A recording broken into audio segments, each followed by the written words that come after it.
tersangka kasus korupsi proyek pembangunan Belt Transceiver Station atau BTS 4G di Kementerian Komunikasi dan Informatika bertambah. Kejaksaan Agung menetapkan 3 tersangka baru dalam perkara yang menjerat Johnny G. Plate dan kawan-kawan.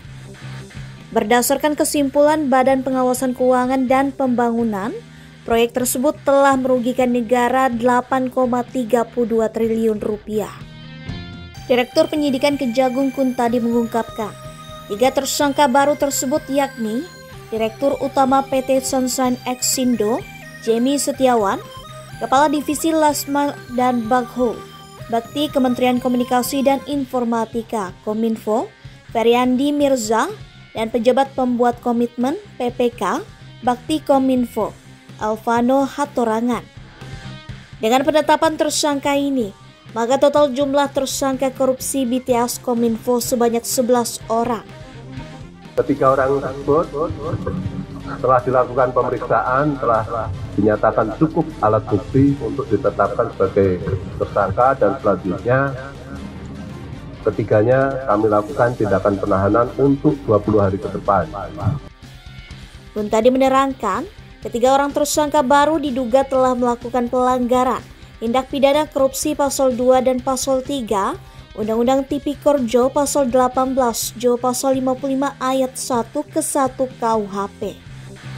Menurut Kuntadi, Alvano selaku PPK diduga telah memanipulasi kajian untuk seolah-olah dapat diselesaikan 100% apabila diberikan waktu perpanjangan.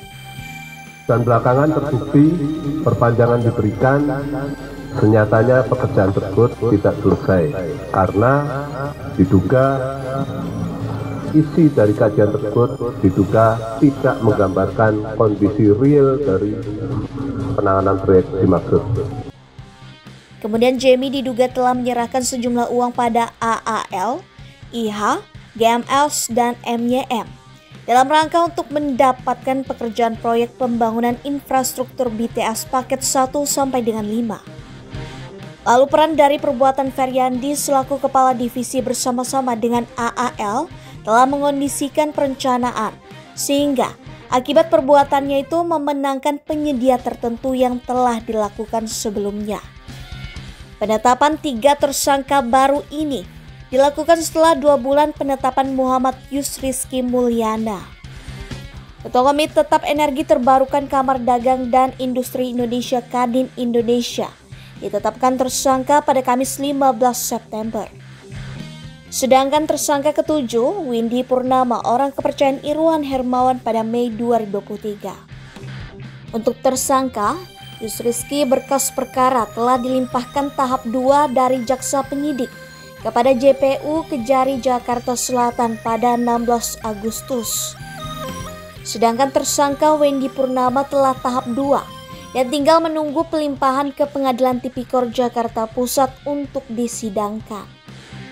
Kemudian, 6 tersangka lainnya yang sudah terlebih dahulu disidangkan, yakni Anang Ahmad Latif selaku Direktur Utama Bakti Kementerian Komunikasi dan Informatika, Galubang Menak GML selaku Direktur Utama PT Mora Telematika Indonesia, dan Yohan Suryanto YS selaku Tenaga Ahli Human Development HUDEP Universitas Indonesia tahun 2020.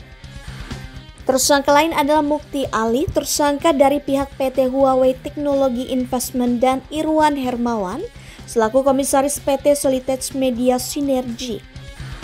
Kemudian mantan Menteri Komunikasi dan Informatika Menkominfo Johnny G. Plate.